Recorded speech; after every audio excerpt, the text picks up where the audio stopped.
Good evening and welcome to this evening's webinar. My name's James Gerrish. I'm the author of Market Matters and a portfolio manager at Shaw and Partners. Thanks for joining us on this webinar. To all the subscribers of Market Matters, thanks for giving us the time to run through a few of our thoughts. To all of those who don't subscribe to the service but are thinking about it, I hope tonight's webinar gives you a flavour for what we're all about. How we approach the markets and how we try and add value to our subscribers on a daily basis. So in tonight's webinar, I'm just going to go through a couple of main things. I'll start with a disclaimer around general advice only, and past performance is not an indication of future performance, etc., etc. So as means of a quick overview, I'm going to give you a rundown very briefly about what Market Matters is, the economic picture we're operating in at the moment, focus on what we know about the economic backdrop, views around major indices, portfolio positioning, stocks that we like both here and overseas, and then we'll have some Q&A. This presentation is actually a recording. It's a redo of last night's webinar. For those that joined it, we had a couple of technical issues around charts. So for those that did join that webinar, this quick recording will give you the flavour for what we spoke about last night, including the charts that were missing last night. So just as a quick background around Market Matters, we're a service that is sort of direct from the desk. We started the business about 6 or 7 years ago. Where we sit on trading desk. We look at the market all day. We're participants in the market every day. We're managing a reasonable amount of money. So it was all about writing about what we're seeing on a daily basis, and giving some insight from to retail investors around what was happening from our view in the market. So my own personal views are that there's a lot of information out there available to investors at the moment, but there's very few services out there that are providing a clear view around their take on the market, and in particular what they're doing in the market, and how they're positioning their portfolios. We're real investors. We back our calls with our money. We're managing real portfolios. It's not hypothetical like the majority of competitors out there. So we've grown a good business over the last 6 or 7 years, and I look forward to some really strong, really good improvements in the business over the coming months, with a new website, the launch of some exciting new things in the business. So we'll let that happen over the next coming couple of months. In terms of our contact details, if you do want to get in contact with us, you can on the screen in front of you. We're in Chifley Tower in Sydney's CBD. In terms of starting with the markets, I'm just going to grab some charts up here. I'll start on the ASX 200. Pretty logical place to start. We've obviously had a huge rout in terms of what the market has done over the last few months. We had a 71.97 high in the ASX 200. We dropped back around 40% and we're now trading around 58.45. We're down a little bit today on the back of some rejuvenated selling over in the US overnight, an increase in case numbers, etc., which we'll get to very shortly. Just setting the scene, obviously the market has had a huge rout. It was the quickest, most aggressive bear market in history, and that is shown pretty clearly through the spike in the volatility index. If I expand the timing of this volatility index to encapsulate the GFC, you can see that the volatility spiked to the level that was seen during the GFC. Now, this isn't a GFC style event that we've just been through. It's different to the GFC, but it's still relevant in terms of the way markets have reacted to it.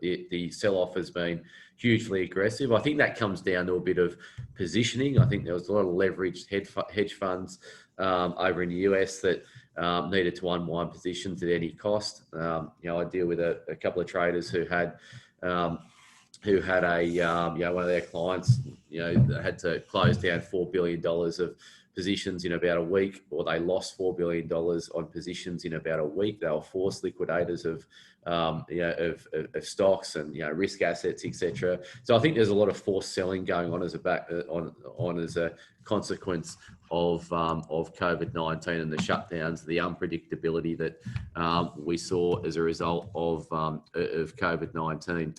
Now, just to give you an idea about the virus situation, I'm not a virologist. I think there's been a huge spike in the number of people thinking they are virologists.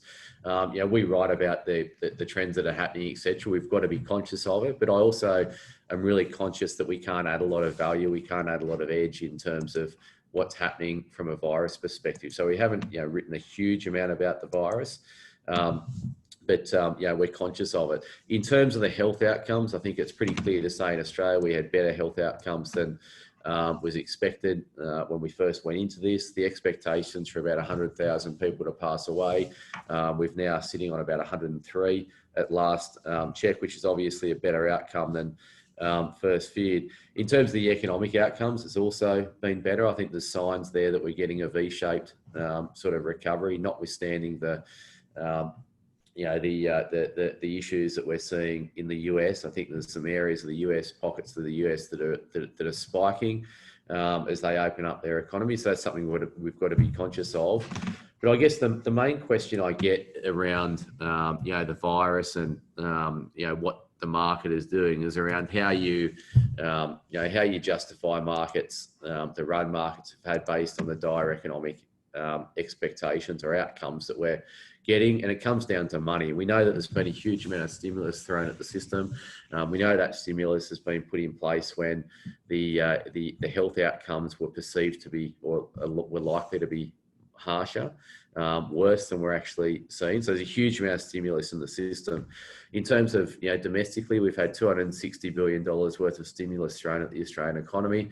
That's about 13% of GDP. In the US, it's somewhere it's north of $2 trillion. Their CARES package was $2 trillion. They've also, the Federal Reserve over there is pretty much said that we will buy what we need to buy in terms of bonds, etc.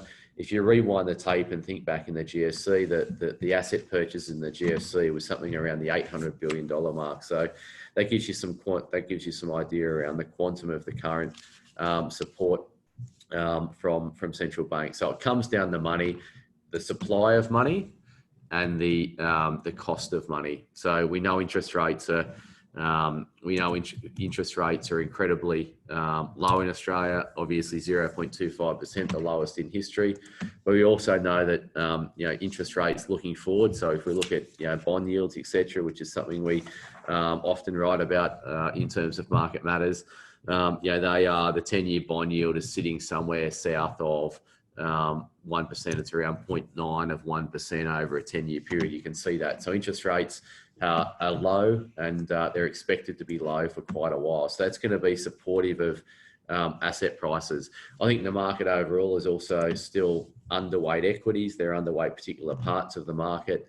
Banks are, for instance, I think the fund management community is underweight banks still. So I think that presents up some opportunities in the market going forward. I don't want to, I want to focus from an economic standpoint on what we know. We know that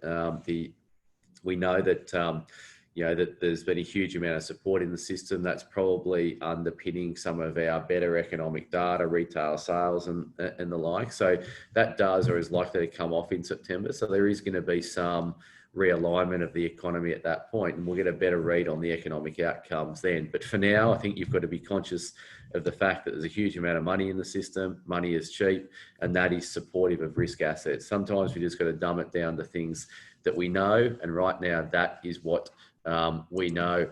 I'm going to crack on and look at some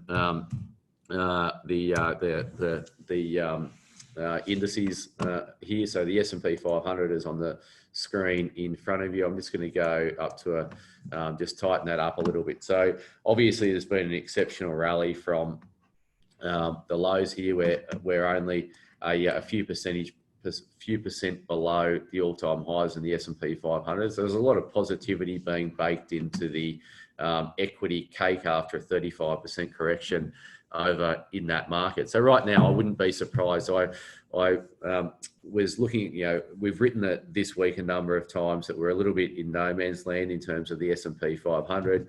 It could be that we've had a period of reasonable contentment, or the market's been pretty quiet for a while now. So the view is that the market is likely to pull back in the short term before going and retesting and making a new all-time high. So our overall thesis is we're bullish stocks. We remain bullish stocks given the backdrop of central bank support and the huge amount of stimulus in the system. So, and I think any weakness in the market will be a buying opportunity. So in terms of the S&P 500, while it's a little bit muted in the short term, we think we're medium-term bulls on the market based on the level of stimulus. In terms of the ASX 200, which I had on the screen before, and I'll get up again. We had, we've only retraced about 50%. So the midpoint of the retracement is 5,800. So we've come back and we are retesting. We ticked a bit over that 5,800 level and went up to 6,200. So, we're testing that 50% retracement level. If the market came back down to this 5,500 level, I think that would be a very strong place to be buying this market around the 5,500 level. I'm not sure if it will. I think pullbacks ultimately will be shallow. Picking how long they pull back for is obviously a challenge in this environment. But the feeling is that weakness will be bought, or that's our view in the short term at least. I hear a lot of people talking about valuations in the market. So there's a huge push to say the market is expensive based on earnings expectations, etc. I guess I'd challenge that insofar as saying that a lot of companies have pulled guidance. A lot of analysts, I don't think, have a good handle on what companies are going to do in terms of earnings. So they've been more conservative in their estimations of future earnings. So that obviously plays into the valuation metrics of the market. So ultimately, I don't think citing valuations as a hugely has a huge amount of validity. I think looking at what the liquidity in the system is doing, looking at what central banks are doing, what governments are doing, etc., in terms of supporting asset prices, I think that's probably one of the main things that we should be conscious of. And then ultimately in September, when we see a lot of these economic packages roll off, that's going to give us a better read on the economy. I think companies will have a better read on what they're likely to earn going forward, etc.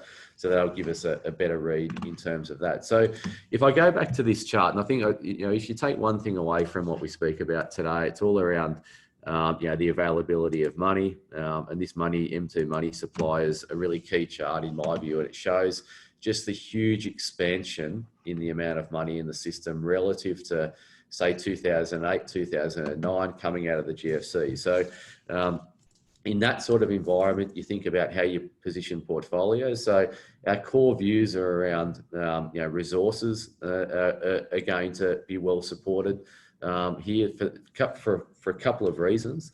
I think global growth will pick up based on the amount of stimulus that's in the system. I think the only way central banks will get out of this and governments will get out of the scenario or realign their balance sheets with where they should be is through growth. So they've got to grow their way out of it. So they're going to be pro-growth policy, etc. From here. So in that sort of environment, resources stocks, the resource sector is well supported. Inflation, I think, will come back at some point. They need to bring inflation back at some point. So if I think about the first point of call would be excuse me, copper. We own Oz Minerals in our growth portfolio. I think this is a longer term chart of Oz Minerals. I'll tighten that up a little bit to go to a daily chart. We've got this stock in the portfolio. I remain bullish Oz Minerals. So I think it's going to test sort of that $12 area. They've had some good news out this week, and I think that is a stock that we're happy owning and would be happy to buy more of into any sort of market weakness. Other areas in the commodity complex is gold. So gold has obviously been very topical in terms of gold trading to highs, etc. There's a couple of stocks that I think are interesting. So Newcrest is, I put up Ramelius, and I'll get to that shortly. Newcrest is obviously your big liquid gold play on the Australian market. They're doing things better from an operational sense, but I think Newcrest is, we don't have it in the portfolio, but we're looking for a chance to buy Newcrest or put Newcrest in the portfolio. In terms of other gold stocks that I like, I spoke about Ramelius before. This is a stock that I think has been misunderstood by the market for a while. It's going into the ASX, or it went into the ASX 200 last week.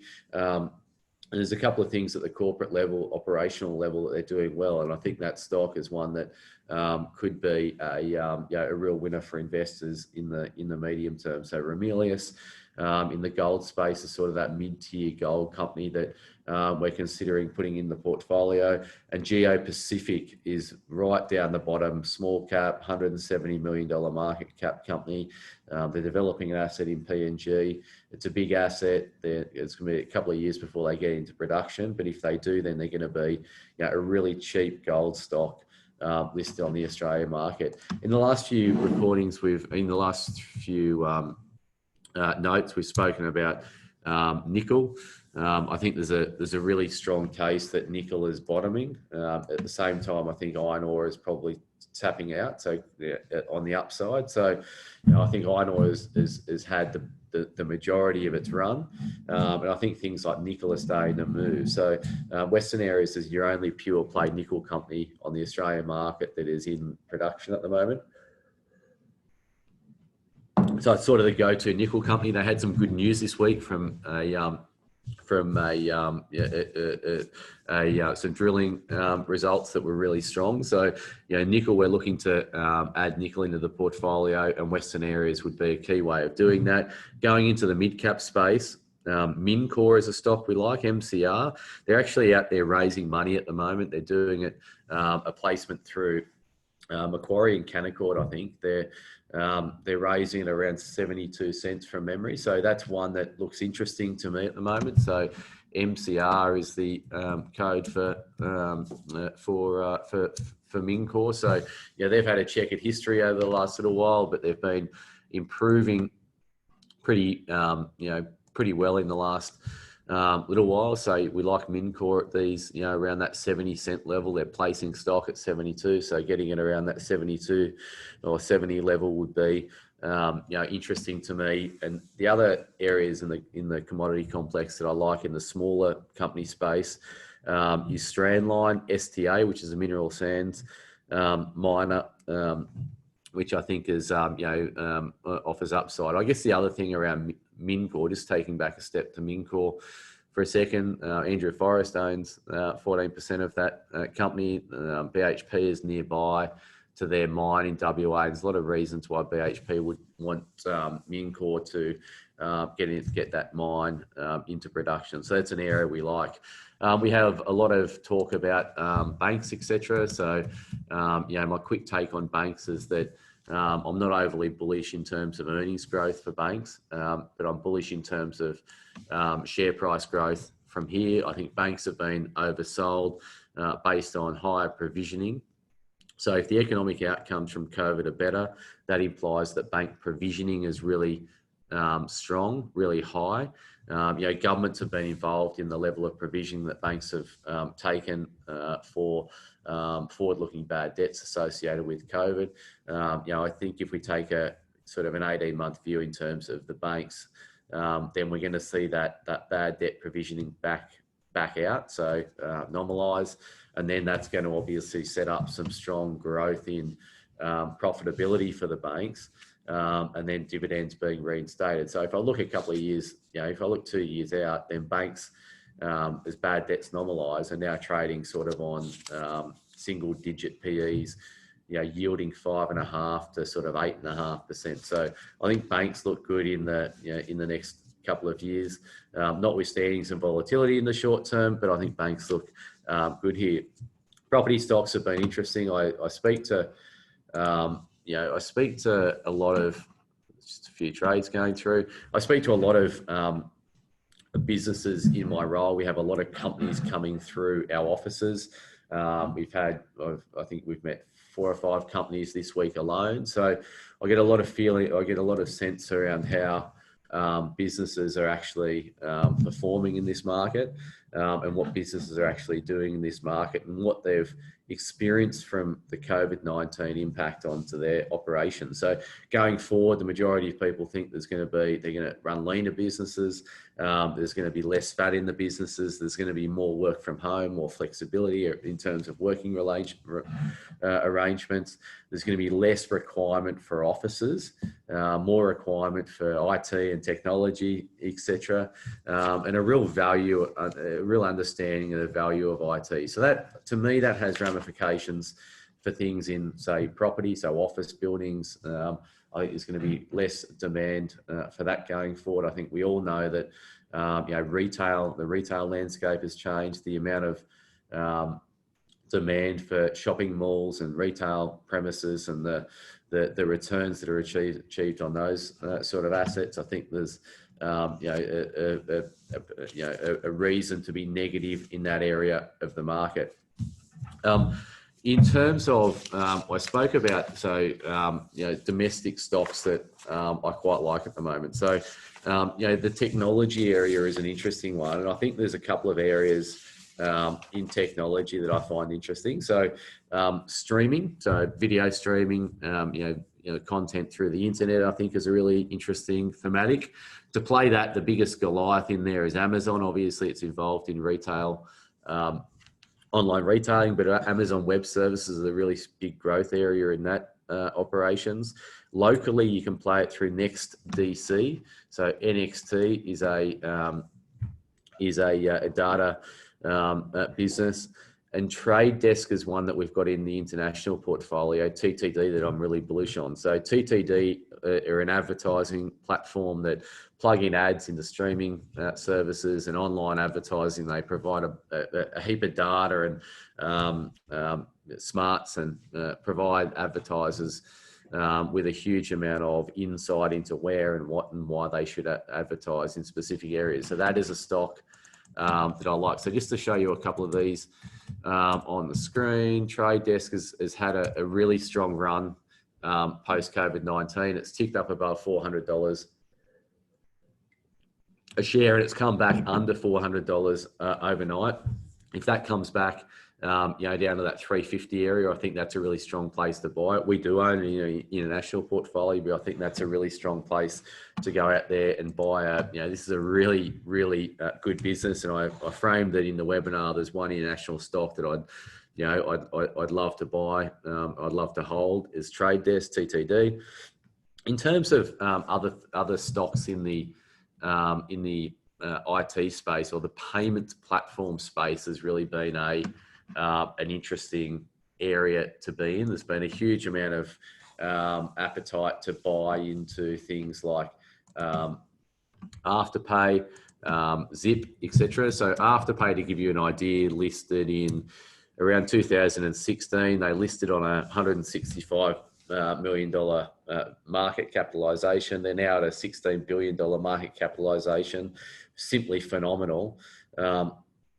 But again, so we don't cover Afterpay in terms of our research perspective, but we do cover Zip, which is a business we like. So in the buy now, pay later space, we don't own it at this point in time. But this is a business that I think has a really strong scope in the in the coming years. If that came back down to that $5 region, I'd be really keen to add Zip to our portfolio. One of the smaller stocks that we have been buying lately is Wiser, WZR. So this is across our portfolios. It's not yet in the Market Matters growth portfolio. That's more skewed to the larger cap space. But we have been working for the last 8 months on an emerging companies portfolio for Market Matters, and that will be launched in the coming months. So Wiser is a business that is in that portfolio, and it's a business or a stock that's in our a number of client portfolios, etc. So thinking about this is a lending business, a personal loan business. The way to think about Wiser is if you're, the normal way of thinking about personal loans would be that there's a lot of these companies spring up and they steal customers, or they lend to customers that sort of can't get credit through banks. This is different. This is a business that is lending to the high quality bank customers, but just offering them better rates, offering them better platforms, more insight into or understanding of what they're doing from a financial standpoint. So yeah, it's a smart lending business that looks good here. Capped around 200 million. It's got a lot of upside, I think. In the share price. WZR is the code for that. We own Xero. I think this is a really strong business. It's trading up around $90. I think it may pull back from here, and any weakness I think is a buying opportunity. We do own it in our growth portfolio, and we've got a reasonable size position in our growth portfolio in Xero. So that is a stock that I like at this current point in time. I think some of these stocks that are exposed to the domestic economy, I think we have a couple in the portfolio. So we've got Reece that we've added to the portfolio in this recent downturn. We added to it after they raised equity. They probably didn't need to raise equity. They're a plumbing supply businesses, but they went over and expanded over in the US. It's probably an area that they don't know as well as they, in terms of relative to the way they know the Australian business. So that's perhaps why they went out there and raised capital, but they've got a really strong balance sheet and they are exposed to an improving domestic economy here in Australia. When that happens, I know we're going to go through a period of, where economic data is weak, the economic outcomes are weak. But as I say, if we anchor it back to the stimulus in the system and the requirement for governments to grow their way out of their debt burden, I think that stems or looks, underpins the concept that markets can certainly trade higher, which is probably not a consensus call at the moment. I think majority out there are more bearish on stocks if the positioning that I see from funds, etc., is anything to go by. A couple of stocks that we're close to selling out of portfolios. Super Retail Group, we have in our Market Matters income portfolio. That's been a great performer for us from these levels. They are raising capital, but I'd be, we're very close to selling that stock out of our income portfolio. The international stocks that I like, I ran through before. So right now, I'd be really keen on Trade Desk, Apple, Microsoft, Alibaba, Tencent, Vale in the iron ore space is actually interesting at these current levels, and we've just added that to the international portfolio.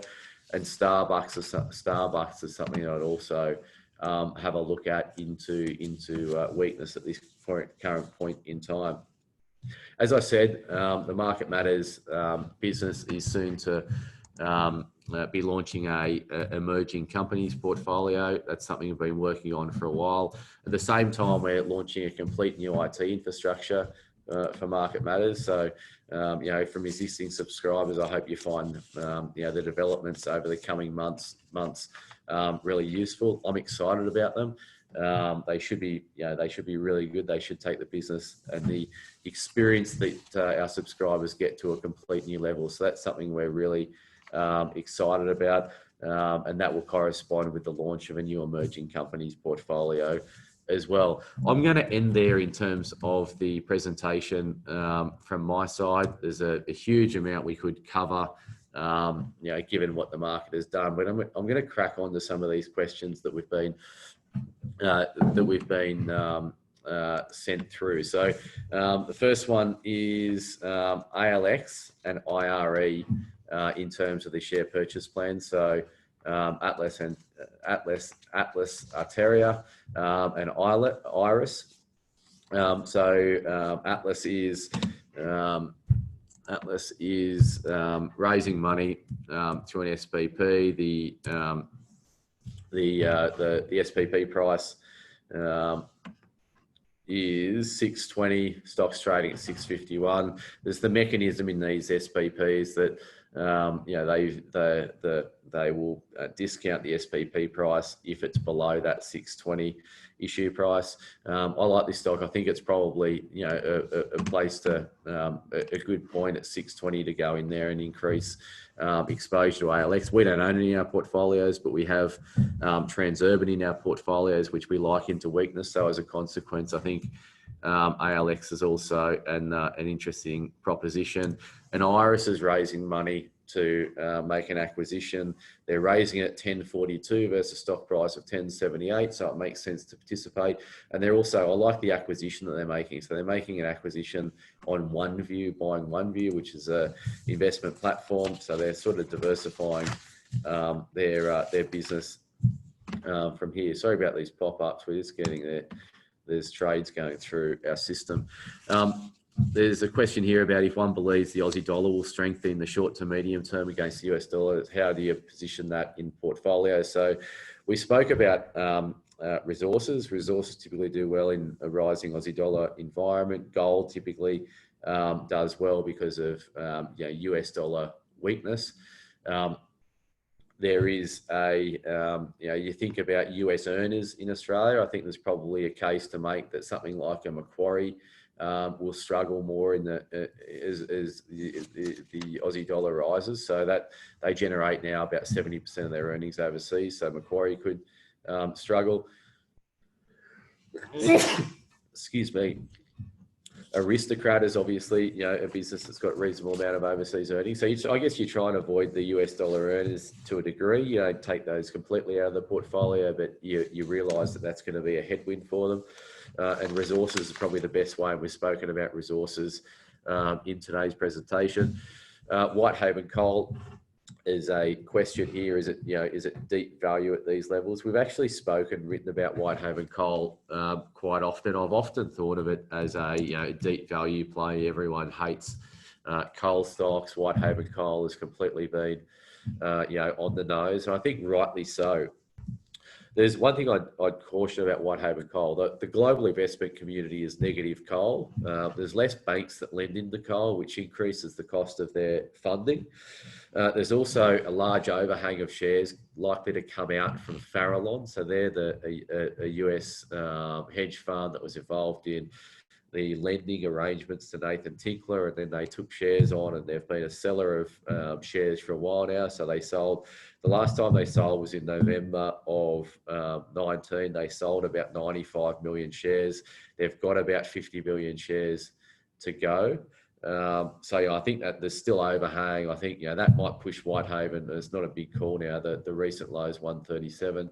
That might push Whitehaven Coal into a new low. So look, I've often thought about Whitehaven as a deep value play in terms of the market still needing coal, etc. But I just think it's too hard in the end. I think it's a really challenging area of the market. There's a heap more questions that came through in terms of the webinar itself. We had a lot of questions around Woodside, which is an energy company we've recently put in the portfolio, so we like that. We had a number of questions around the retail sector, whether it's run too hot, too fast. We think that's probably the case. Retailers have run really hot. I put the Charter Super Retail Group up there recently. So, I think those retailers have probably got ahead of themselves. In the property space, we're less keen on office and retail. There's some other specific specialist areas in the property space we don't mind. Abacus we own in our income portfolio, and that's more focused sort of around the self-storage group. In terms of the stocks that I'm bullish on in terms of the market at the moment, I'd be a happy buyer in the small cap space, Wiser, WZR. I'd be a happy buyer of Reece in the large cap space. I'm bullish on the banking space, so I'd be a buyer of CBA around these current levels. I think the market is too bearish. The banks. We had Matt Williams in yesterday from Airlie Funds Management talking, who are owned, of course, by Magellan now.